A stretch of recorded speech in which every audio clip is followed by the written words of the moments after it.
Hello दोस्तों, स्वागत है आपको शिक्षक सूत्रा पर। हम आज बात करने वाले हैं शशि सरन द्वारा पुस्तक जो जारी हुई है NCERT 360 डिग्री।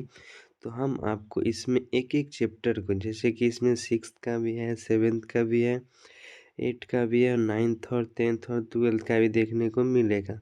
तो हम आपको इस छोटी छोटी वीडियो के माध्यम से पहले 6th क्लास का जो फर्स्ट चैप्टर है, फिर उसका सेकेंड चैप्टर है, इस तरह से बारी बारी से कर कर हर एक चैप्टर को, साइंस को जो बुक है ये शशि सरन सर का क्लास 6 से 12th का, हम आपको छोटी छोटी वीडियो के माध्यम से सभी प्रोवाइड कराएंगे। तो हम आज शुरू करने जा रहे हैं क्लास 6 का चैप्टर फर्स्ट का, जो कि ये है। जैसे कि इसमें फर्स्ट चैप्टर में है क्लास 6 का, जो कि फर्स्ट है भोजन का घटक। आज हम इसके बारे में बात करने जा रहे हैं। चलिए हम लोग शुरू करते हैं।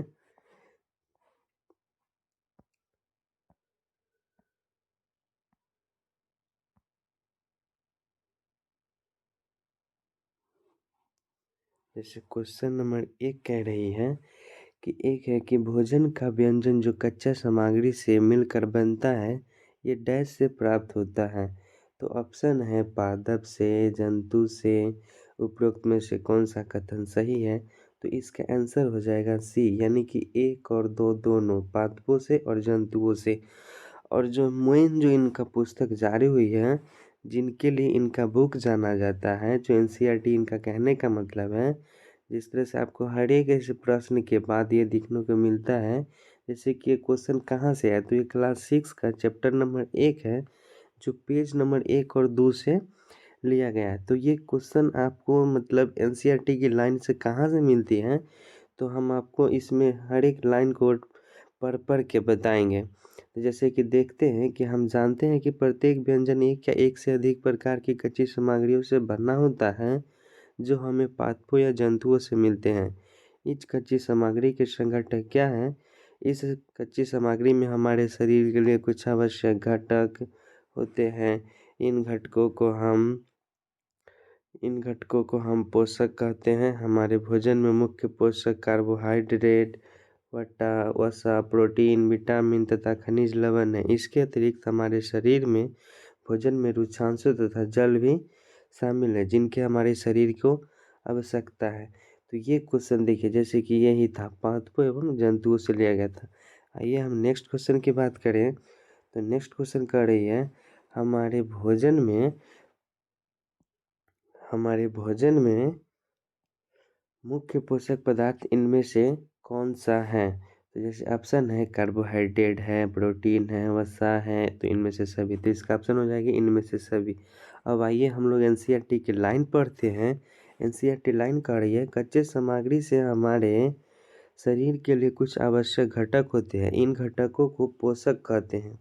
हमारे भोजन में मुख्य पोषक कार्बोहाइड्रेट, प्रोटीन, वसा, विटामिन तथा खनिज लवण है। इसके अतिरिक्त हमारे भोजन में रुक्षांश तथा जल भी शामिल है, जिनकी हमारे शरीर को आवश्यकता है।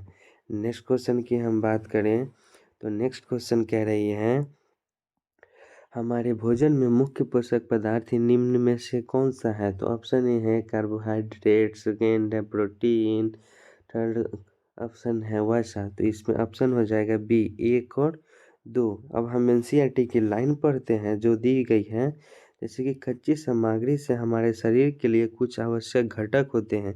इन घटकों को पोषक कहते हैं। हमारे भोजन में मुख्य पोषक प्रोटीन, वसा, विटामिन तथा खनिज लवण है। इसके अतिरिक्त हमारे शरीर भोजन में रुक्षांश तथा जल भी शामिल है, जिनकी हमारे शरीर को आवश्यकता है। नेक्स्ट क्वेश्चन की बात करें, तो नेक्स्ट क्वेश्चन कर रही है, कार्बोहाइड्रेट, प्रोटीन एवं वसा के परीक्षण के लिए निम्नलिखित विलयनों में से किसका उपयोग किया जाता है। तो ऑप्शन है आयोडीन, बी है कॉपर सल्फेट, सी है कास्टिक सोडा, डी है इनमें से सभी। तो इसका ऑप्शन हो जाएगी इनमें से सभी। आयोडीन भी होगी, कॉपर सल्फेट भी होगी और कास्टिक सोडा भी होगी। इस तरह से ऑप्शन इसका डी हो जाएगा, इनमें से सभी। अब आइए हम लोग इसके NCERT की लाइन को पढ़ के देखते हैं कि ये क्वेश्चन कहाँ से आए। तो एनसीईआरटी की लाइन जो कह रही है, कुछ साधारण विधियों से हम यह जान सकते हैं कि कच्ची सामग्री या पके हुए भोजन में कौन सा एक या एक से अधिक पोषक उपस्थित होते हैं। कार्बोहाइड्रेट, प्रोटीन तथा वसा के परीक्षण अन्य पोषक के परीक्षणों की अपेक्षा सरल है। आइए हम इन परीक्षणों को करके प्रश्नों को, जैसे कि एनसीईआरटी की जैसे बुक जो अपना है क्लास 6 का एनसीईआरटी की जो सारणी 1.2 में लिखा गया, जो उसमें अच्छे से एक्सप्लेन करके दिया गया, मतलब वे वहीं से लिया गया है। तो इसमें ये परीक्षणों को सारणी 1.2 में लिखे हैं, तो ये दिया गया है। अब इन परीक्षणों को हमें करने के लिए आपको आयोडीन, कॉपर सल्फेट तथा कास्टिक सोडा विलयनों की आवश्यकता होगी। आपको कुछ प्रश्नावलियों तथा एक ड्रॉपर की भी आवश्यकता होगी। इस तरह से हम नेक्स्ट क्वेश्चन की बात करें, जैसे क्वेश्चन नंबर 5 कह रही है, नेक्स्ट क्वेश्चन कह रही है, भोजन में उपस्थित भोजन उपलब्धता हेतु निम्नलिखित में से सही विकल्प का चयन करना है। तो ऑप्शन ए कह रहा है, परीक्षण करने के बाद कार्बोहाइड्रेट का रंग बैंगनी क्यों हो जाता है। बी कह रही है, परीक्षण करने के बाद प्रोटीन का रंग काला क्यों हो जाता है। सेकेंड कह रहा है, परीक्षण करने के बाद वसा का रंग नीला हो जाता है। डी कह रहा है, प्रोटीन अगर ठोस के रूप में हो तो परीक्षण के पहले उसे चूर्ण या पेस्ट बना होता है। तो ऑप्शन इस तरह से आपका डी हो जाएगा। अब हम लोग एनसीईआरटी की लाइन को पढ़ते हैं। जैसे एनसीईआरटी की लाइन जो कह रही है, इसमें कह रही है, प्रोटीन के परीक्षण के लिए किसी खाद्य पदार्थ की थोड़ी मात्रा लीजिए। जिस खाद्य पदार्थ का परीक्षण करना है, यदि वह ठोस है तो पहले उसका पेस्ट अथवा चूर्ण बनाने की आवश्यकता होती है। खाद्य पदार्थ की थोड़ी मात्रा को पीसकर या मसलकर उसके चूर्ण को एक साफ प्रणाली में डाल दे और उसे बूंद जल में डालकर उसे अच्छी तरह से हिलाएं। नेक्स्ट क्वेश्चन की हम बात करें, जो नेक्स्ट क्वेश्चन 6 नंबर है। 6 नंबर क्वेश्चन कह रही है, निम्नलिखित में से किसे ऊर्जा देने वाला भोजन कहते हैं। तो इसका ऑप्शन है प्रोटीन युक्त भोजन, कार्बोहाइड्रेट युक्त भोजन, वसा युक्त भोजन। तो इस तरह से ऑप्शन आपका सेकेंड हो जाएगा। 2 यानी 2 और 3 यानी कि वसा युक्त भोजन और कार्बोहाइड्रेट भोजन, ये जो भोजन है हमें ऊर्जा देने वाली भोजन है। अब हम लोग एनसीईआरटी की लाइन को पढ़ते हैं। एनसीईआरटी लाइन जो बोलती है, कह रही है, कार्बोहाइड्रेट मुख्य रूप से हमारे शरीर को ऊर्जा प्रदान करते हैं, वसा से भी ऊर्जा मिलती है। वास्तविकता यह है कि कार्बोहाइड्रेट की तुलना में वसा की समान मात्रा से हमें अधिक ऊर्जा प्राप्त होती है। वसा और कार्बोहाइड्रेट के भोजन को ऊर्जा देने वाला भोजन भी कहते हैं। अब हम लोग नेक्स्ट क्वेश्चन देखेंगे। नेक्स्ट क्वेश्चन कह रही है, समान मात्रा में कार्बोहाइड्रेट एवं वसा लेने पर ऊर्जा किसमें सर्वाधिक मिलेगी। तो इसमें ऑप्शन है कार्बोहाइड्रेट, बी ऑप्शन है वसा, सी ऑप्शन है दोनों में समान, डी है इनमें से कोई नहीं। तो इसका आंसर हो जाएगा बी वसा, यानी कि समान मात्रा में हमें कार्बोहाइड्रेट एवं वसा लेने पर ऊर्जा सर्वाधिक मिलती है वसा से। अब हम लोग एनसीईआरटी की लाइन को पढ़ते हैं। कार्बोहाइड्रेट मुख्य रूप से हमारे शरीर को ऊर्जा प्रदान करते हैं, वसा से भी ऊर्जा मिलती है। वास्तविकता यह है कि कार्बोहाइड्रेट की तुलना में वसा की समान मात्रा से हमें अधिक ऊर्जा प्राप्त होती है। वसा और कार्बोहाइड्रेट भोजन को ऊर्जा देने वाला भोजन भी कहते हैं। और जो आप एनसीईआरटी की जो लाइन है चित्र 1.3 तथा चित्र 1.4, इसमें आपको अच्छे से इसको एक्सप्लेन करके बताया गया है। जो ये एनसीईआरटी की जो जहाँ से लाइन ली गई है बुक से। हम लोग नेक्स्ट क्वेश्चन की बात करें, तो नेक्स्ट क्वेश्चन कह रही है, सुमेलित करें। नेक्स्ट क्वेश्चन कह रही है, सुमेलित करें कार्बोहाइड्रेट का स्रोत, वसा के पादप स्रोत, वसा के जंतु स्रोत। ऑप्शन ए में फिर इधर से दे रखा है बाजरा, आलू, मछली, घी, गिरी। तो इसका ऑप्शन हो जाएगा डी, यानी कि एक का एक कार्बोहाइड्रेट का स्रोत हो जाएगा बाजरा और आलू, जो कि ये एक के ए सही है।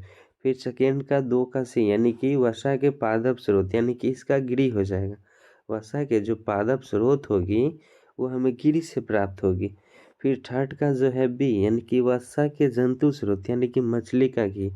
जब हम लोग को वसा के जंतु का स्रोत प्राप्त करना होगा तो मछली या घी से प्राप्त करना होगा।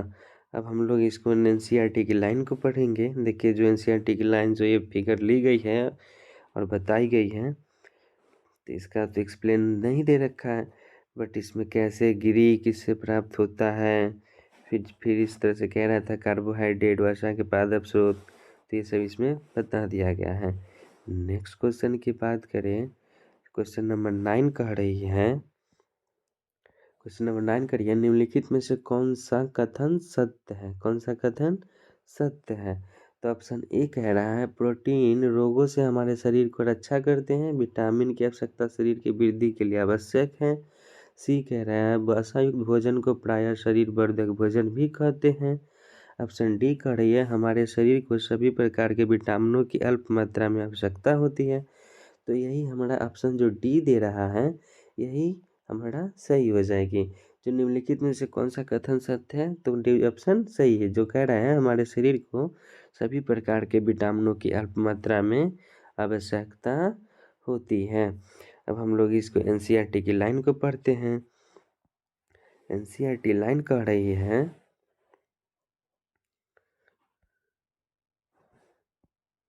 एनसीईआरटी लाइन बोल रही है प्रोटीन की आवश्यकता शरीर की वृद्धि तथा स्वस्थ रहने के लिए होती है। प्रोटीन युक्त भोजन को प्रायः शरीर वर्धक भोजन कहते हैं। विटामिनों रोगों से हमारे शरीर को रक्षा करता है। विटामिन हमारी आँखें, अस्थियों, दांत और मसूड़ों को स्वस्थ रखने में सहायता भी करती है।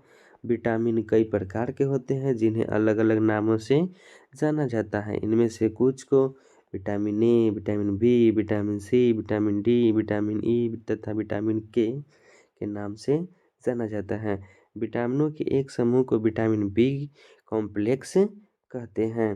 हमारे शरीर को सभी प्रकार के विटामिनों की अल्प मात्रा में आवश्यकता होती है, जो हमारे एनसीईआरटी की लाइन से यहीं से क्वेश्चन ली गई थी। और इसमें खास करके जो मोटे अक्षर से दिख रही है वही हेड हेड मतलब बोल्ड कर दिया गया है, हाईलाइट कर दिया गया है, जो यहीं से क्वेश्चन बनी है।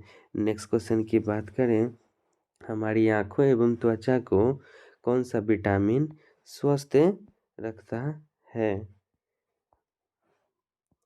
तो इसका ऑप्शन हो जाएगा जैसे vitamin A, vitamin B, vitamin C, vitamin D. तो हमारी आँखों एवं त्वचा को कौन सा विटामिन स्वस्थ रखता है? तो विटामिन ए, जो एनसीईआरटी की लाइन से लिया गया। अब हम लोग इसको एनसीईआरटी की लाइन को पढ़ते हैं।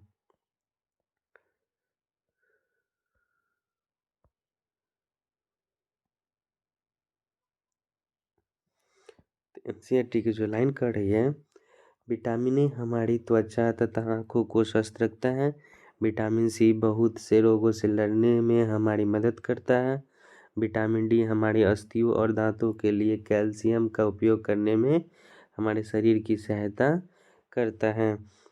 नेक्स्ट क्वेश्चन की बात करें, हमारे शरीर में बहुत प्रकार के रोगों से लड़ने में मदद करने वाला विटामिन कौन सा है? हमारे शरीर में बहुत से प्रकार के रोगों से लड़ने में मदद करने वाला विटामिन कौन सा है? तो ऑप्शन ए है vitamin A, vitamin B, vitamin C, vitamin D. तो विटामिन सी सही हो जाएगा। अब हम लोग एनसीईआरटी की लाइन को पढ़ के देखते हैं। जैसे एनसीईआरटी की लाइन कह रही है, विटामिन ए हमारी त्वचा तथा आँखों को स्वस्थ रखता है। विटामिन सी बहुत से रोगों से लड़ने एवं हमारी मदद करता है। विटामिन डी हमारी अस्थियों और दांतों के लिए कैल्शियम का उपयोग करने में हमारे शरीर की सहायता करता है। नेक्स्ट क्वेश्चन की हम लोग बात करें, तो निम्न में से कौन सा विटामिन हमारी अस्थियों तथा दांतों के लिए कैल्शियम का उपयोग करने में हमारे शरीर को सहायता करता है? तो ऑप्शन ही हो जाएगा vitamin A, vitamin B, vitamin C, vitamin D. तो ऑप्शन यही हो जाएगा हमारा विटामिन डी, जो हमारी अस्थियों तथा दांतों के लिए कैल्शियम का उपयोग करने में हमारे शरीर की सहायता करता है। तो विटामिन डी हो जाएगी। आइए अब हम लोग इसको एनसीईआरटी की लाइन को पढ़ के देखते हैं। एनसीईआरटी की लाइन को पढ़ते हैं, तो विटामिन ए हमारी त्वचा तथा आँखों को स्वस्थ रखता है। विटामिन सी बहुत से रोगों से लड़ने में हमारी क्या करता है? मदद करता है।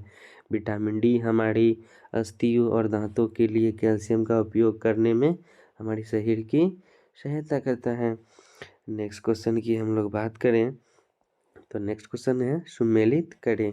जिस तरह से है विटामिन ए, फिर vitamin B, vitamin C, vitamin D. तो इस तरह से आपका आंसर हो जाएगा बी, जो कि 1 का बी यानी कि विटामिन ए जो है हमें चाहिए तो पपीता, गाजर और आम से प्राप्त करना होगा। 2 का है डी यानी कि बी यानी विटामिन बी, तो विटामिन बी यकृत और चावल से हो जाएगी। हम लोग बात करते हैं विटामिन सी की, तो विटामिन सी हमें अमरूद और मिर्चा खाएंगे तो प्राप्त हो जाएगा। विटामिन डी की बात करें तो मछली के तेल से प्राप्त करना होगा। अब हम लोग इसको एनसीईआरटी की लाइन को देखते हैं। एनसीईआरटी की लाइन में जैसे कि इस तरह से फिगर दे रखा है, जैसे विटामिन ए में क्या है, विटामिन ए के कुछ स्रोत है, फिर यहाँ पे विटामिन बी के कुछ स्रोत है जो हम आपको दिखा दे रहे हैं। विटामिन ए के कुछ स्रोत, फिर विटामिन बी के कुछ स्रोत, विटामिन सी के स्रोत। इस तरह से आपको ना तमाम चीज़ें एनसीईआरटी से हूबहू लेकर इसमें क्वेश्चन के एक्सप्लेनेशन के साथ बता दिया गया है। अब देखते हैं हम लोग नेक्स्ट क्वेश्चन। तो नेक्स्ट क्वेश्चन की बात करें तो नेक्स्ट क्वेश्चन है 14 नंबर, जो कि कह रही है आहारी रेशो यानी रुक्षांशों के संदर्भ में निम्नलिखित में से कौन सा कथन सही नहीं है। इसमें से आपको कौन सा कथन सही नहीं है वो बताना है जो सही नहीं है। तो ऑप्शन ए कह रहा है आहारी रेशे रुक्षांशों के नाम से जाना जाता है, तो ये सही बात है। हमारे यहाँ को हमारे खाने में रुक्षांश की आपूर्ति मुख्यतः पादप उत्पादों से होती है, तो ये भी सही बात है। नेक्स्ट ऑप्शन है रुक्षांश हमारे शरीर को कई प्रकार के पोषक पदार्थ प्रदान करते हैं, जो कि हमारे लिए यही कथन गलत हो जाएगी, जो कई प्रकार के पोषक पदार्थ प्रदान नहीं करते, जो कि विटामिन करती है। वही ऑप्शन डी की बात करें रुक्षांश के मुख्य स्रोत दाल, आलू, सब्जी एवं हरी सब्जियां है, तो ये बिल्कुल सही है, जो कि इस तरह से आपका ऑप्शन सी हो जाएगा। ऑप्शन सी हो जाएगा, जो रुक्षांश हमारे शरीर को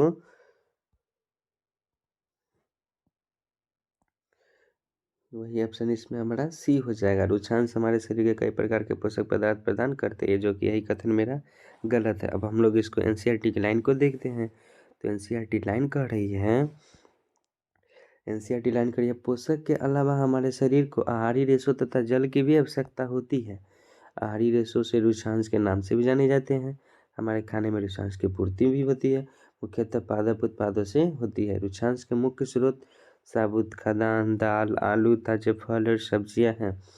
रुक्षांश हमारे शरीर को कई पोषक प्रदान नहीं करते हैं, फिर भी यह हमारे भोजन का आवश्यक अवयव है और इसका आयतन बढ़ा देते हैं। तो रुक्षांश बिना पचे भोजन को बाहर निकालने में क्या करती है, हमारे शरीर की सहायता करती है। इस तरह से हम लोग नेक्स्ट क्वेश्चन की बात करते हैं। तो नेक्स्ट क्वेश्चन है 15 नंबर, जैसे कि गहरा कथनों पर विचार करें। तो इसमें कथनों पर विचार करने के लिए ऑप्शन एक कह रहा है जल में भोजन में उपस्थित पोषक पदार्थ को अवशोषित करने में सहायता प्रदान करती है। फिर सेकेंड कथन कह रहा है जल शरीर के अपशिष्ट पदार्थों के बाहर निकालने में सहायक होता है। तो इस तरह से आपका ऑप्शन 1 और 2 दोनों सही हो जाएगा, यानी कि सी सही हो जाएगी। अब हम लोग इसको एनसीईआरटी की लाइन को पढ़ के देखते हैं। एनसीईआरटी की लाइन कह रही है एनसीईआरटी की लाइन को पढ़ते हैं तो जल भोजन में उपस्थित पोषक को अवशोषित करने में हमारे शरीर की क्या करती है, सहायता करती है। यह कुछ अवशिष्ट पदार्थों जैसे कि मूत्र तथा पसीने को शरीर से बाहर निकालने में सहायता करता है। सामान्यतः हमारे शरीर को जितने जल की आवश्यकता होती है वह हमें उन वस्तुओं से प्राप्त होता है जिन्हें हम द्रव रूप में लेते हैं, जैसे कि जल, दूध और चाय आदि। इसके अतिरिक्त आप जो भी भोजन पकाते हैं उससे भी हमें पानी का प्रयोग किया जाता है। आइए देखें कि क्या कोई अन्य स्रोत हमारे शरीर को जल प्रदान करता है, तो एनसीईआरटी की लाइन से ली गई थी। अब हम लोग नेक्स्ट क्वेश्चन की बात करें तो नेक्स्ट क्वेश्चन कह रही है निम्नलिखित में से असत्य कथन की पहचान करना है। कौन सा इसमें गलत कथन दिया गया है। तो ऑप्शन ए पढ़ते हैं सामान्य पूरे दिन में जो हम खाते हैं उसे आहार कहते, तो ये सही है। सेकेंड क्वेश्चन की बात करें तो संतुलित आहार में कार्बोहाइड्रेट, वसा एवं प्रोटीन के अलावा रुक्षांश एवं जल भी सम्मिलित होते हैं, तो ये भी हमारे लिए सही बात है। फिर सी ऑप्शन कह रहा है छिलका उतार कर सब्जियां को धोने से कुछ विटामिन एवं खनिज लवण नष्ट हो सकते हैं, तो ये भी सही बात है। तो इसमें से कोई भी कथन जो कि ऑप्शन डी दिया गया है इसमें कोई भी कथन गलत नहीं है। अब हम लोग एनसीईआरटी की लाइन को पढ़ के देखते हैं। एनसीईआरटी की लाइन कह रही है सामान्यतः पूरे दिन में जो कुछ भी हम खाते हैं उसे आहार कहते हैं। हमारे शरीर की वृद्धि और अच्छे स्वास्थ्य को बनाए रखने के लिए हम आहार में सभी पोषक तत्व उचित मात्रा में होनी चाहिए, जिनकी हमें शरीर को आवश्यकता है। कोई भी पोषक तत्व न आवश्यकता से अधिक हो और न ही कम। हमारे आहार में पर्याप्त मात्रा में रुक्षांश तथा जल भी होना चाहिए। इस प्रकार के आहार को संतुलित आहार कहते हैं। अब हम लोग नेक्स्ट क्वेश्चन की बात करें तो नेक्स्ट क्वेश्चन कह रही है, सॉरी, इसका और लाइन दिया गया है। इसका और लाइन जैसे कि है, छिलका उतारकर यदि सब्जी और फलों को धोया जाता है तो यह संभव है कि उनके कुछ विटामिन नष्ट हो सकते हैं। सब्जी और फलों की त्वचा में कई महत्वपूर्ण विटामिन तथा खनिज लवण होते हैं। चावल और दालों को बार बार धोने से उनमें उपस्थित विटामिन और कुछ खनिज लवण अलग हो सकते हैं। अब हम लोग नेक्स्ट क्वेश्चन की बात करते हैं। नेक्स्ट क्वेश्चन कह रही है, भोजन के पकाने से कौन सा विटामिन आसानी से नष्ट हो जाता है। तो ऑप्शन ए है, कह रहा है विटामिन ए, ऑप्शन बी कह रहा है vitamin B, vitamin C, vitamin D. तो भोजन को पकाने से कौन सा विटामिन आसानी से नष्ट होता है? ऑप्शन क्या हो जाएगा इसमें से? सी, विटामिन सी। जो भोजन को पकाने से विटामिन सी नष्ट हो जाती है। अब हम लोग एनसीईआरटी की लाइन को पढ़ते हैं। भोजन पकाने में विटामिन सी आसानी से गर्मी से नष्ट हो जाता है। क्या यह उचित नहीं होगा कि हम अपने आहार में फल और कच्ची सब्जियों को सम्मिलित करें? नेक्स्ट क्वेश्चन की बात करें। नेक्स्ट क्वेश्चन 18 नंबर कह रही है, हमारे भोजन में वसा की मात्रा अधिक होने पर शरीर पर क्या प्रभाव पड़ेगा? तो जैसे कि ऑप्शन ए कह रहा है शरीर मोटापा का शिकार हो जाता है। तो सबसे अधिक यही कथन सही है, जो कि ऑप्शन ए हमारा दिया हुआ है। हमारे भोजन में वसा की मात्रा अधिक होने पर क्या होगी? शरीर का मोटापा का शिकार हो जाता है। अब हम लोग एनसीईआरटी की लाइन को पढ़ के देखते हैं। एनसीईआरटी की लाइनें कह रही हैं, एनसीईआरटी की लाइन कह रही है, बोझों ने सोचा कि हर समय वसायुक्त खाना ही सर्वोत्तम भोजन है। एक कटोरी कार्बोहाइड्रेट भोजन की अपेक्षा एक कटोरी वसायुक्त भोजन अधिक ऊर्जा देगा। अतः उसने तली हुई उसे समोसा, पूड़ी, मलाई, रबड़ी, पेड़ा आदि प्रचुर वसायुक्त भोजन खाया और इसके अलावा कुछ नहीं खाया। इतने अधिक वसायुक्त भोजन खाना हमारे लिए बहुत हानिकारक हो सकता है। हमारे भोजन में वसा की मात्रा अत्यधिक मोटापे का क्या बनती है? कारण बनती है। नेक्स्ट क्वेश्चन की बात करें, 19 नंबर है। 19 नंबर क्वेश्चन कह रही है, निम्नलिखित में से प्रोटीन की कमी से कौन से रोग हो जाता है? तो इसमें कथन दे रखा है, ए वृद्धि का अवरुद्ध होना, फिर दो कह रहा है चेहरे पर सूजन, त्वचा की बीमारी एवं पेची संबंधी बीमारी। इसमें ऑप्शन आपका बी सही हो जाएगा, यानी कि कथन 2 और 3 सही है। जो चेहरे पर सूजन होना और त्वचा की बीमारी एवं पेची संबंधित बीमारी जो है, ये प्रोटीनों की कमी से होने वाला रोग है। अब हम लोग एनसीईआरटी की लाइन को पढ़ के देखते हैं। तो एनसीईआरटी की लाइन कह रही है, एनसीईआरटी की लाइन कह रही है, यदि कोई व्यक्ति अपने भोजन में पर्याप्त प्रोटीन नहीं ले रहा है तो उसे कुछ रोग हो सकते हैं, जैसे वृद्धि का अवरुद्ध होना, चेहरे पर सूजन, बालों का रंग कम होना, उड़ना, त्वचा की बीमारी और पेचिश आदि। अब हम लोग नेक्स्ट क्वेश्चन की बात करें। नेक्स्ट क्वेश्चन कह रही है, निम्न में से अरक्तता किसकी कमी से होती है? तो ऑप्शन ए है कैल्शियम, बी है लोहा, सी है विटामिन डी और ऑप्शन डी है आयोडीन। तो इसमें ऑप्शन दे रखा है बी, लोहा। जो अरक्तता की कमी से कौन सी रोग होती है? तो लोहा, यानी कि आयरन। अब हम लोग एनसीईआरटी की लाइन को पढ़ के देखते हैं। एनसीईआरटी की लाइन कर रही है, विटामिन और खनिज लवणों के अभाव के कारण होने वाले कुछ रोग का विकार है। हम लोग आगे एनसीईआरटी की लाइन को देखते हैं। आगे एनसीईआरटी की लाइन कह रही हैं, जैसे कि इस तरह से मैं इसमें है बता दें आपको। जैसे कह रही है विटामिन ए जो छिन्नता, जैसे कि रोग का विकार क्या होता है? तो चिंता, दृष्टिहीनता इसका लक्षण, जैसे कि कमजोर दृष्टि, अंधेरे रात में कम दिखाई देना, कभी कभी पूरी तरह से दिखाई देना बंद हो जाता है। ये सब विटामिन ए का लक्षण है। फिर इसी तरह से विटामिन बी जो है बेरी बेरी का रोग होता है। जिस तरह से इसमें क्या लक्षण हो सकती है? तो दुर्बल पेशियाँ और कम करने की ऊर्जा में कमी हो सकती है। फिर विटामिन सी से जो स्कर्वी रोग होती है। फिर मसूड़ों में खून निकालना, घाव भरने में अधिक समय लगता है, इसका लक्षण हो सकता है। विटामिन डी से रोग जो होता है रिकेट्स होता है और इसका लक्षण जो है अस्थियों का मुलायम होकर मुड़ जाना होता है। फिर जो कैल्शियम है, कैल्शियम अस्थियाँ और दंत क्षय को इससे कैल्शियम की कमी से अस्थियाँ और दंत क्षय का रोग होता है, जो ये लक्षण हो जाता है कमजोर अस्थियाँ एवं दंत क्षय। और वही आयोडीन की बात करें तो इससे होने वाला रोग घेगा ग्वाइटर के नाम से जानी जाती है, जो गर्दन की ग्रंथि का फूल जाना और बच्चों के मानसिक विकलांगता का भी कारण बनती है। वही लोहा से हम होने वाले रोग की बात करें तो अरक्तता होती है और इसका लक्षण क्या है? कमजोरी। अब हम लोग नेक्स्ट लाइन की बात करें तो नेक्स्ट लाइन कह रही है ग्वाइटर रोग किसकी कमी से होता है? तो इसमें कैल्शियम है, लोहा है, विटामिन है और आयोडीन है। तो ग्वाइटर हम लोगों को ऊपर डाइजेस्टिव ऊपर एनसीईआरटी लाइन से तो जो कि ऑप्शन डी दे रखा है आयोडीन, जो कि उपयुक्त जैसे कि इस क्लास 6 का जो है चैप्टर एनसीईआरटी पेज नंबर उसमें आपको बता दिया गया था। फिर आप लोग नेक्स्ट क्वेश्चन की बात करें। नेक्स्ट क्वेश्चन क्या है? अस्थियाँ एवं दंत क्षय किसकी कमी से होता है? तो किसकी कमी से होता है? तो कैल्शियम की कमी से। अस्थियाँ एवं दंत क्षय किसकी कमी से होता है? तो कैल्शियम की कमी से होता है। इसको भी हम लोग ऊपर देख चुके हैं। फिर नीचे क्या कह रहा है? सुमेलित करने वाली प्रश्न आ गई। तो फिर सुमेलित करने वाले प्रश्न में है विटामिन ए ऑप्शन में एक तरफ दे रखा है, विटामिन B1, विटामिन सी, डी और इधर कमी से होने वाले रोग में दृष्टि क्षीणता, स्कर्वी, बेरी रिकेट्स। तो इसमें ऑप्शन बी हो जाएगा, यानी कि एक का ए। विटामिन ए जो है दृष्टि क्षीणता का कमी से होता है। 2 का सी यानी कि विटामिन B1 बेरी के कारण होता है। 3 का बी विटामिन सी से स्कर्वी रोग होता है। 4 का वही डी विटामिन डी से रिकेट्सी होता है। अब हम लोग इसको एनसीईआरटी की लाइन को देखते हैं। तो एनसीईआरटी की लाइन क्या नहीं दे रखा है, ऊपर ही बता दिया गया था। फिर हम लोग नेक्स्ट क्वेश्चन की बात करें। दुर्बल पेशियाँ एवं कम करने की ऊर्जा में कमी किस विटामिन की कमी से होता है? तो इसमें vitamin A, vitamin B1, vitamin C, vitamin D. तो विटामिन B1 की कमी से क्या होती है? दुर्बल पेशियाँ एवं काम करने की ऊर्जा में कमी आती है विटामिन B1 से। नेक्स्ट क्वेश्चन की बात करें।